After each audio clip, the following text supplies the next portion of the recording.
Dari 1 juta rupiah per koin ke sekarang 1.000 rupiah aja nggak nyampe. Ya, masih Anda sanggup untuk bertahan dan nggak menjual. Ya, inilah market kripto yang Anda lihat di luar sana. Market kripto yang sangat diagung-agungkan oleh para trader di luar sana, orang-orang yang katanya pakar kripto. Ya, koin yang sudah masuk coin market cap, koin yang sudah masuk exchanger sudah pasti aman, betul? Itu kata-kata mereka ya.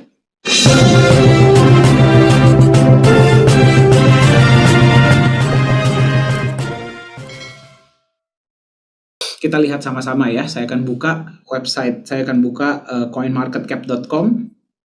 Ya sebenarnya saya juga kurang percaya sih ya sama CoinMarketCap karena ya ujung-ujungnya dia itu hanya website listing ya. Tapi kita bisa lihat ya. Anda boleh lihat. Anda bisa lihat sendiri. 7 hari persentase 15% turun, 21% turun, 18% turun. Ya, memang ini banyak yang lagi hijau hari ini ya. Cuman kalau dilihat kemarin itu turunnya sangat-sangat luar biasa. 24%, 26%, 35%, 27% dalam waktu 7 hari. Ya, Anda boleh lihat harga Bitcoin ya. Ini Bitcoin ya, aset kripto yang disanjung-sanjung dijadikan apa namanya patokan. Bitcoin, kan selalu mereka bilang Bitcoin, Bitcoin, Bitcoin ya. Anda bisa lihat ya, kemarin bottomnya itu sempat di $26.000. Bisa lihat ya by the way layar saya ya. Bisa lihat ya. Anda bisa lihat ya. Bottomnya di $26.000. Kalau misalkan Anda tarik 3 bulan, all time high-nya itu pernah di 43.000 US dollar. ya, bayangkan itu berarti sudah hampir 50%. Betul? Betul tidak?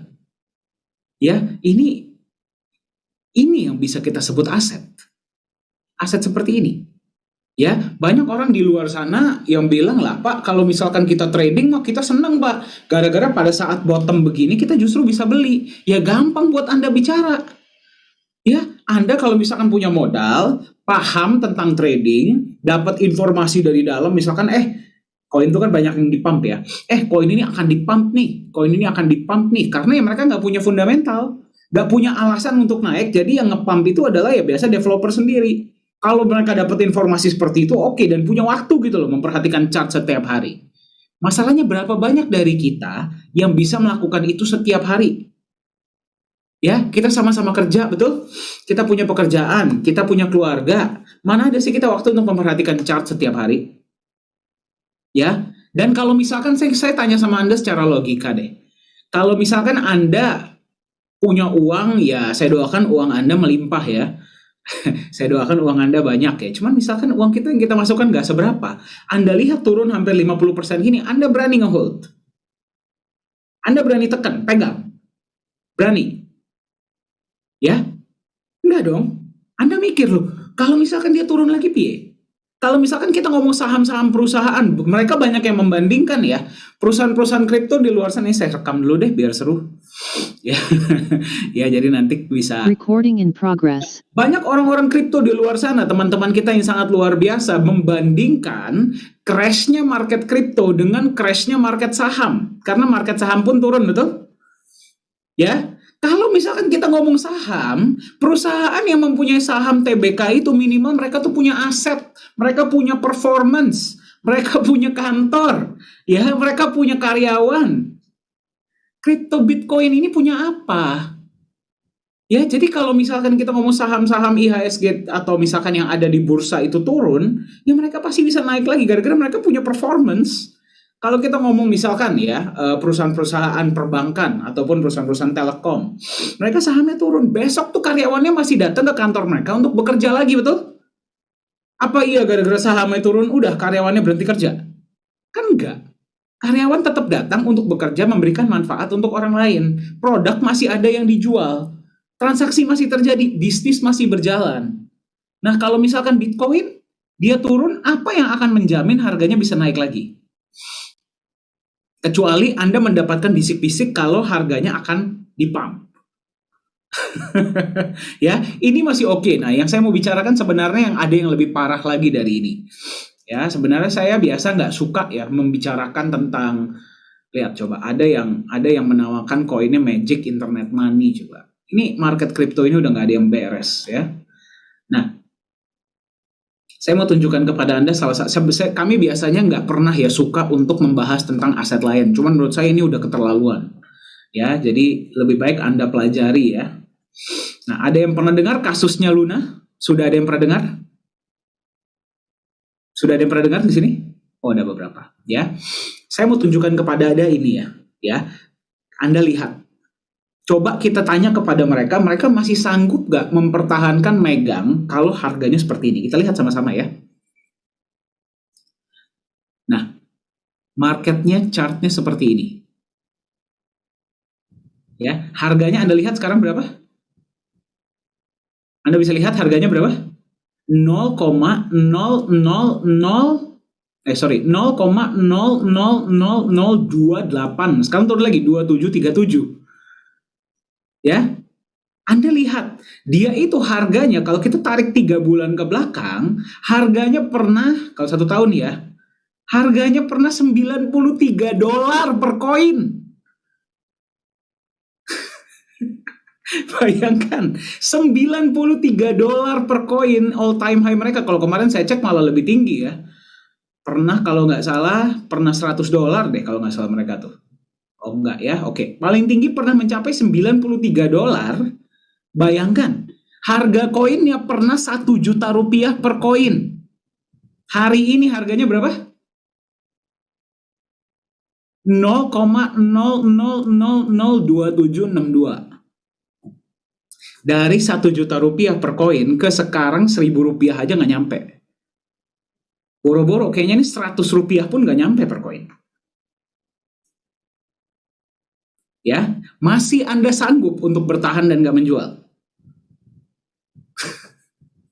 Nah, ya, inilah market kripto yang Anda lihat di luar sana. Market kripto yang sangat diagung-agungkan oleh para trader di luar sana, orang-orang yang katanya pakar kripto, ya, koin yang sudah masuk coin market cap, koin yang sudah masuk exchanger, sudah pasti aman, betul?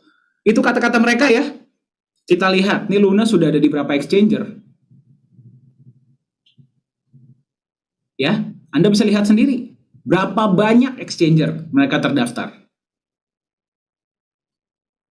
Ini belum termasuk Binance, ya, Indodax yang sudah mendelisting mereka. Ya, Clean Luna ini sudah di-delisting oleh Binance dan saya nggak tahu ada beberapa exchanger lain yang sudah mendelisting mereka. Sudah masuk coin market cap, kalau misalkan kita cek mereka ini pernah top 10. Pernah top 10 di coin market cap. Anda lihat ya, masuk sudah berapa banyak exchanger. Segala macam, mau yang decentralized, mau yang centralized, semua ada. Masih bisa seperti ini. Nah, sekarang pertanyaan kita, siapa yang bertanggung jawab kalau Anda kehilangan uang di aset ini? Anda bisa komplain ke coin market cap, bilang, "Weh, saya kehilangan $100.000 atau $1 juta, saya minta dikembalikan dong, Anda kan yang menjamin aman atau enggaknya." Bisa seperti itu. Bagi Anda yang mendengarkan, bisa seperti itu.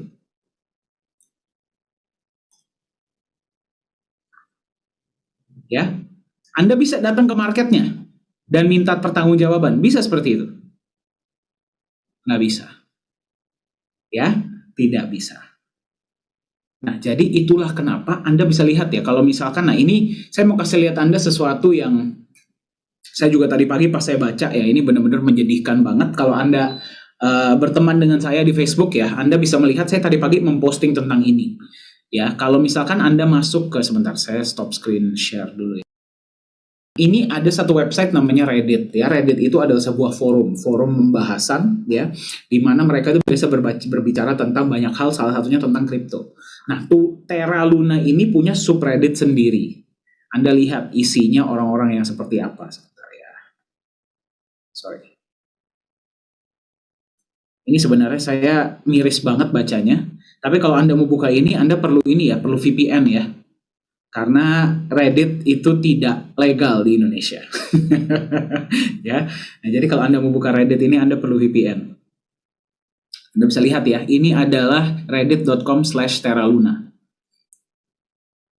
Ya, Anda lihat, I lost over 450k USD, saya hilang 450.000 US dollar, berarti sekitar 7 miliar. Overnight ya, semalam, hilang 7 miliar semalam. Saya nggak bisa membayar bank, saya akan kehilangan rumah, saya akan nggak punya rumah, salah satunya jalan adalah saya suicide, bunuh diri. Ya, Anda bisa lihat sendiri. Ya, di sini berapa banyak orang yang dari bilang, wah saya udah nggak punya harapan hidup lagi. Ya, I'm sorry to say, ya mohon maaf, tapi sudah nggak ada harapan lagi.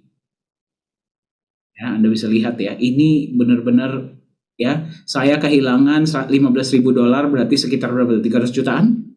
Ya, hampir 300 juta. Saya percaya banget sama proyek ini, ya. Anda bisa lihat sendirilah, ya. Anda bisa lihat sendiri, banyak orang sudah mulai kehilangan harapan, ya.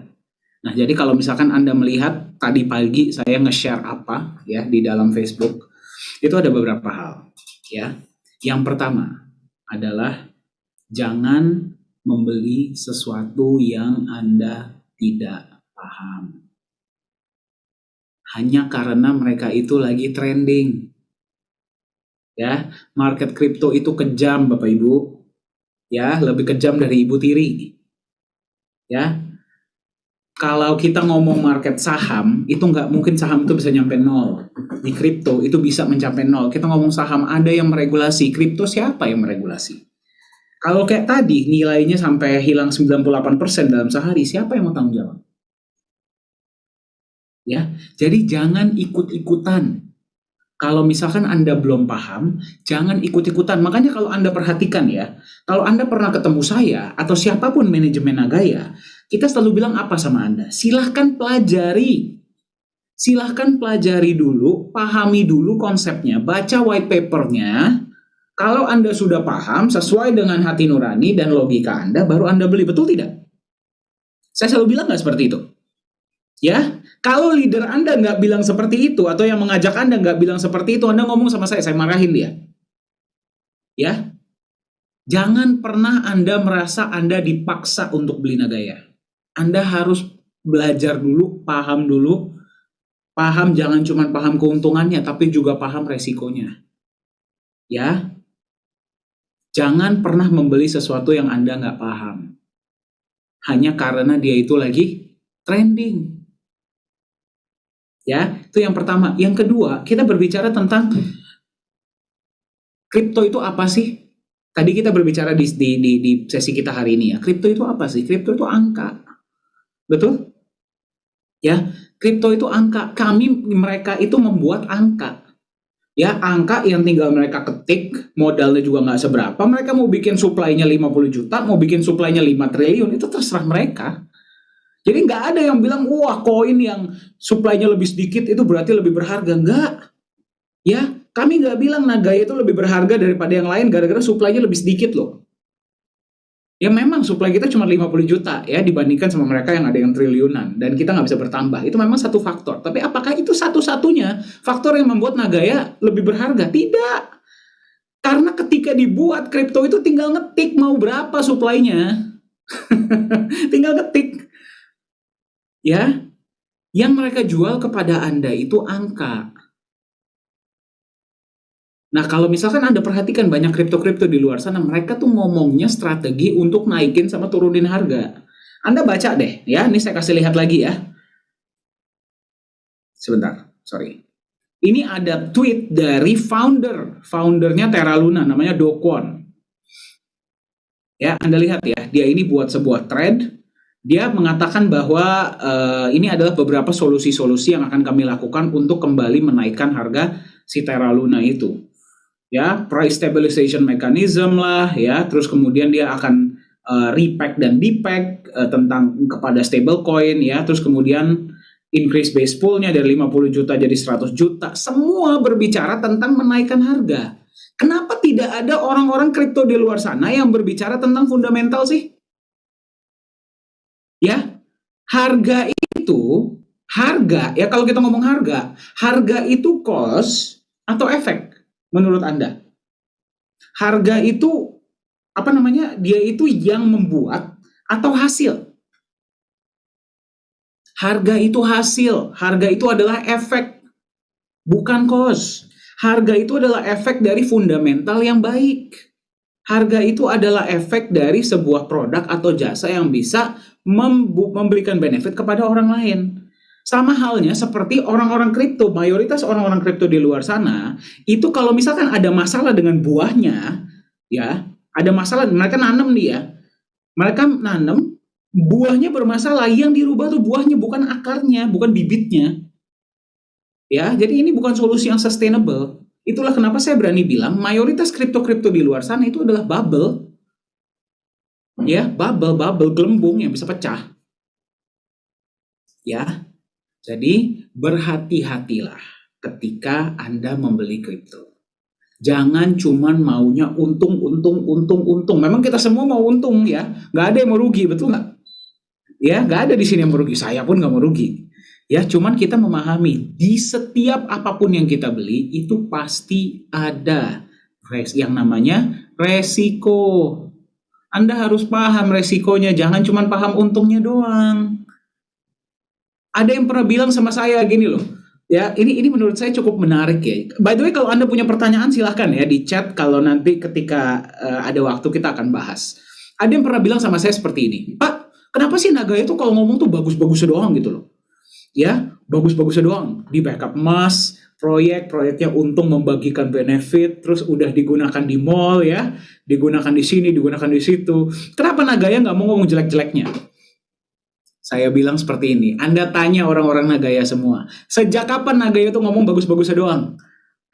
Di mana-mana, Nagaya selalu bicara resiko, betul nggak? Betul ya? Saya selalu bicara resiko. Kenapa Nagaya di backup emas 50%? Ya gara-gara resiko. Kenapa kita jalankan proyek? Gara-gara resiko. Kenapa proyeknya proyek real, bukan proyek digital? Resiko. Ya, utilitas Nagaya apakah hanya 3 yang tadi Anda lihat? Tidak. Kenapa belum kita bagikan? Resiko. Resikonya yang sudah direncanakan itu nggak terjadi. Jadi kita sharing yang sudah MOU saja. Itu apa kalau bukan resiko coba? Ya, kita bilang prediksi harga $100, kita diketawain Bapak Ibu semua orang kripto. Dibilangin, aduh $100 aja bangga gitu loh. Kita di sana, di luar sana bisa dapat yang wah kenaikannya bisa 100.000 kali lipat dalam sehari. Ya iyalah resiko Bapak Ibu, resiko. Ya, tapi saya selalu bilang mereka yang bisa janjikan nilai segitu besar, di mana mereka sekarang? Ya, di mana mereka sekarang? Kalau masih ada pun seperti apa harganya? Tadi saya bicara ya di presentasi ya. Benar gak sih yang saya bilang? Coba lihat coin market cap, Anda lihat sendiri deh bagaimana situasi market kripto di luar sana.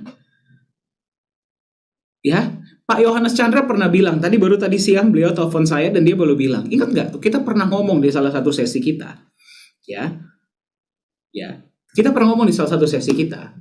Kripto itu adalah seperti kotak, yang menentukan itu harganya bukan kotaknya doang. Ya, bukan kotaknya doang, tapi apa yang ada di dalam kotak itu.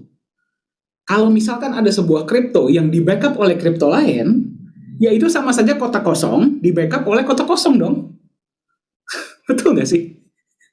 Masuk akal nggak yang saya bilang? Ya, itulah kenapa Nagaya di backup oleh emas. Karena emas itu adalah aset fisik, dibentuk oleh alam. Ya, sudah ada selama jutaan tahun. Yang bikin emas bukan kita. Yang bikin emas bukan Pak Yohanes Chandra. Kalau yang bikin emas Pak Yohanes Chandra, beliau sudah nggak perlu bikin Nagaya lagi. Ya, yang bikin emas bukan kita, tapi alam. Betul? Dan sudah ketahuan, emas kalau nggak dipakai buat backup Nagaya, masih ada kegunaan lain nggak? Banyak. Emas sudah ada sebelum Nagaya dan akan ada nanti selama berjuta-juta tahun ke depan. Ya, jadi yang bikin emas itu bukan kita. Ya, proyek pertama proyek pertambangan nikel. Yang bikin nikel siapa? Alam kan? Ya, alam. Ada nggak kegunaannya nikel itu? Ada. Ya, jadi kita tuh melihat kripto ini di Nagaya, kita tuh melihat kripto ini tuh bukan sebagai sesuatu yang wow banget. Kripto itu hanya kendaraan. Betul ya? Kendaraan yang kita bisa gunakan untuk mentransfer value. Itu saja.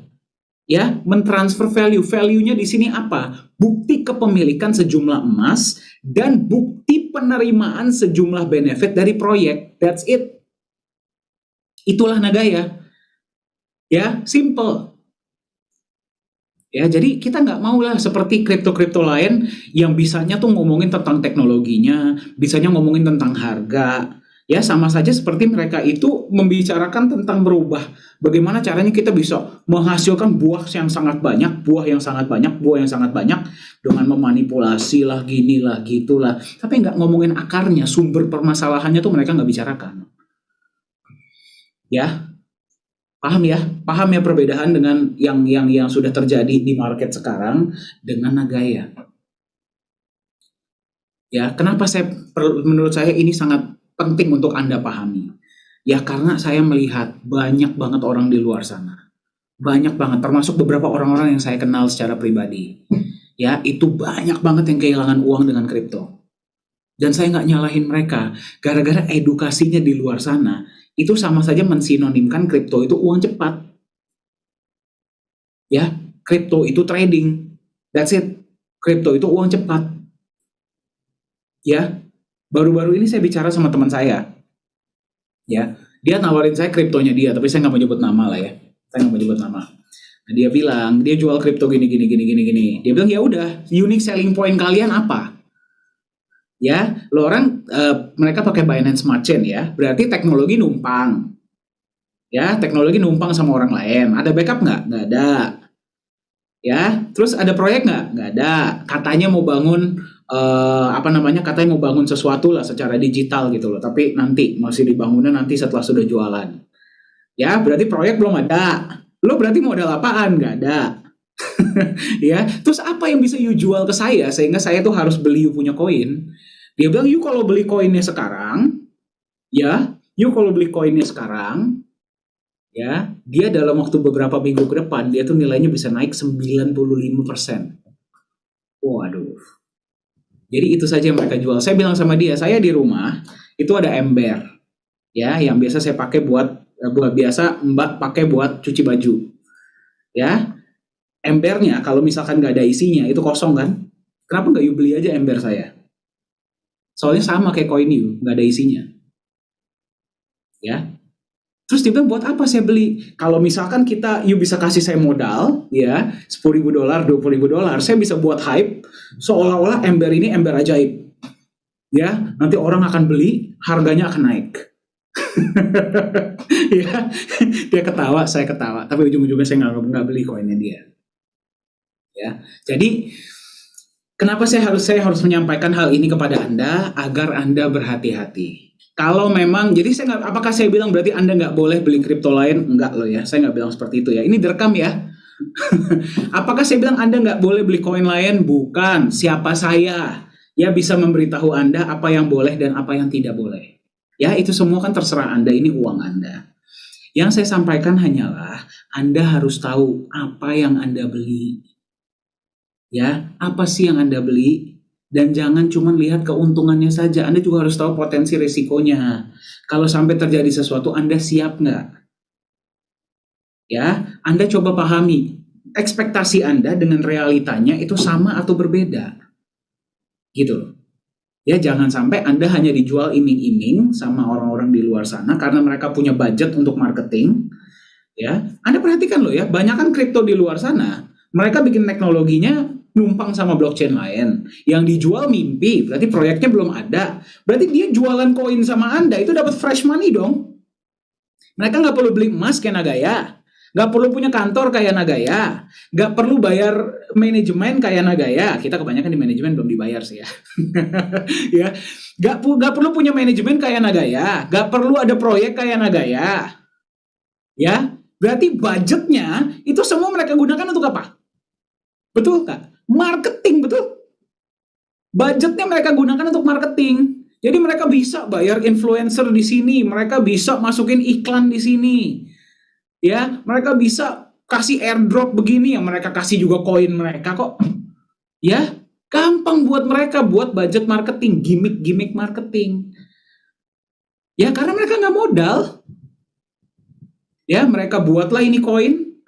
punya budget dari jualan, mereka gunakan untuk marketing, geber lagi. Kalau di Indonesia kan 30% ya dari Bapepti ya, baru boleh masuk market. Mereka masukinlah ke market, di pump, mereka dapat duit lagi. Pada saat itu harga koinnya naik turun, mereka peduli nggak? Enggak, karena sudah lepas tangan, sudah di market Bapak Ibu. Ya, developer sudah angkat tangan. Kalau sampai harganya turun, ya kalau sampai harganya turun ya Anda lihat jangan jual dong. Kan sudah masuk market, sudah bukan tanggung jawab saya lagi. Mereka dapat uang cash dari Anda. Anda dapat angka digital. Ya, coba deh Anda jual, bisa nggak tuh angka digital Anda pakai buat makan? Ya, nggak bisa. Nah, jadi berhati-hatilah dengan apa yang akan Anda beli. Karena marketnya itu seperti itu. Market kripto itu jauh lebih kejam daripada ibu tiri. Ya, jadi ketika mengambil keputusan, hati-hati. Oke, oke, baik ya. Silahkan kalau misalkan ada pertanyaan, sebentar ini belum ada sih ya. Boleh ya. Sudah ada satu pertanyaan. Oke, baik. Oke.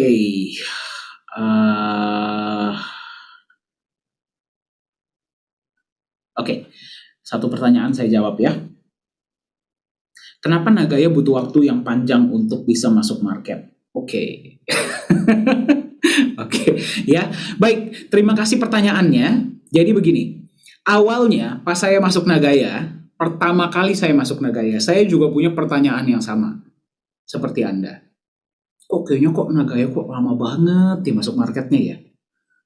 25% dari supply total baru boleh masuk market tuh kayaknya kok lama banget, kok kayaknya koin-koin lain tuh gampang banget ya. Ya, baru buat tapi sebentar sudah listing di sini, sudah listing di sana. Ya, betul nggak sih? Ya. Nah, terus abis itu saya mulai mikir, loh, sebenarnya yang diberikan ya regulasi ini dari pemerintah Singapura ini sebenarnya kan cukup membantu. Kenapa? Gara-gara kalau 25% ini sudah berada di publik, ya, dan manajemen hanya boleh memegang maksimal 20%, berarti manajemen tidak boleh sembarangan, tidak bisa ya sebenarnya sembarangan memanipulasi harga karena mayoritas sudah ada di publik, betul? Sudah ada di market. Ya, betul ya? Nah, sekarang begini, kalau misalkan mayoritas sudah ada di market dan mayoritas dari Anda sudah teredukasi dengan baik dan benar, ya sudah teredukasi dengan baik benar yang benar berarti Anda sudah mengetahui apa yang Anda pegang, benefitnya apa, manfaatnya apa yang Anda pegang, ya manfaatnya untuk apa Anda pegang Nagaya, apa yang bisa Anda dapatkan, Anda teredukasi dengan baik, ya dan sudah banyak di market, berarti nanti ketika kita masuk market tidak akan mudah akan didump, betul tidak? Apalagi ada sebuah ini ya di Nagaya maksimal per akun hanya 100.000 koin, tidak bisa lebih. Ya, nanti kalau sudah di exchanger beda lagi ceritanya. Ya, berarti sebenarnya pemerintah Singapura itu pada saat itu mereka tuh sudah memikirkan hal-hal seperti ini bisa saja terjadi. Peluangnya sangat besar karena mayoritas dari mereka tidak butuh modal untuk bikin kripto. Ya, modalnya paling berapa sih? Cuma untuk marketing dan bikin koinnya. Mereka bisa dapat uang segitu gampangnya dan mereka lepas tanggung jawab segitu gampangnya. Enak aja, nggak boleh gitu dong. Ya, jadi peraturan itu sudah keluar di tahun 2018, barulah di tahun 2020 Bapepti buat ya peraturannya 30%. Ya, barulah ada, sebelumnya tidak ada. Ya, nah jadi untuk menjawab pertanyaan Anda, kenapa Nagaya butuh waktu yang lama untuk bisa masuk market? Memang pertama gara-gara regulasi. Ya, pertama gara-gara regulasi. Kedua, gara-gara memang Nagaya mau membangun fondasi yang kokoh, yang solid. Sebelum kita masuk market, fondasi itu apa? Ya, berarti koinnya terdistribusi dengan baik dan benar, ada backupnya jelas, ada proyeknya jelas, dan para holdernya teredukasi. Nah, dengan nanti kita sudah kita capai, berarti 25% dari supply Anda sudah kita lepas ke market. Masing-masing dari mereka teredukasi tentang potensi Nagaya, ada backupnya sudah lumayan, proyeknya juga sudah lebih stabil, kita masuk market, harga akan dengan mudah nggak digoyang oleh pasar? Tidak. Ya, Jadi sekarang kalau ada orang yang ngomong sama saya dengan mudahnya akan bicara, saya lebih baik Nagaya masuk marketnya lama, tapi tidak di-dump, daripada kayak koin-koin di luar sana. Ya, lebih baik kita membangun fondasi yang kokoh dulu, baru nanti kita masuk, daripada fondasinya belum jadi, udah kita masukin. Memang, Nagaya ini seperti apa ya? Nagaya ini seperti pesawat melawan arus. Ya, perhatikan ya, melawan arus. Orang-orang yang lain 99% aset di luar sana melakukan apa, Nagaya beda sendiri. Ya, tapi ingat kata-katanya Albert Einstein. Kalau kita mau mendapatkan hasil yang berbeda, kita harus berani melakukan hal yang berbeda juga. Kita lihat mayoritas koin-koin di market seperti apa hari ini. Anda mau koin Nagaya Anda nanti seperti itu? Tidak dong. Jadi kita harus melakukan hal yang berbeda dong. Kita nggak bisa melakukan apa yang dilakukan orang lain. Kalau nggak ya kita juga akan mendapatkan hasil yang sama. Makanya Nagaya melakukan apa yang mereka lakukan. Agar nanti tidak terjadi seperti itu ke depannya. Agar nanti ketika harga Nagaya Anda sudah $100, $1.000 atau lebih, akan sulit untuk harganya turun. Biarpun turun pun nggak akan separah seperti yang Anda lihat sekarang. Itulah harapan kita. Setuju ya? Lebih mau seperti itu ya? Lebih setuju seperti itu ya? Nah, itulah kenapa kita butuh bantuan Anda. Ya, manajemen akan melakukan semaksimal mungkin ya untuk memastikan bahwa proyek jalan dengan baik dan benar, menambah proyek dengan amanah ya, transparansi kita kasih lihat, emas pun kita akan tambahkan, kita kasih lihat ya, kita akan terus berikan edukasi, kita akan terus berikan training-training, materi-materi, tapi kita minta bantuan Anda, sebarkanlah informasi ini kepada orang lain. Jangan disimpan hanya di diri Anda, agar orang lain pun, Anda bayangkan hari ini, kalau tadinya mereka itu mengetahui tentang konsep kripto dari Nagaya, biarpun mereka nggak beli Nagaya ya, minimal mereka tidak akan loss seperti yang terjadi sekarang, betul? Ya, jadi kita sebarkanlah spiritnya, kita sebarkanlah ilmunya. Mereka mau beli, mau nggak beli, itu bukan urusan kita. Yang penting kita lakukan kebaikan, kita sebarkan dulu kepada orang.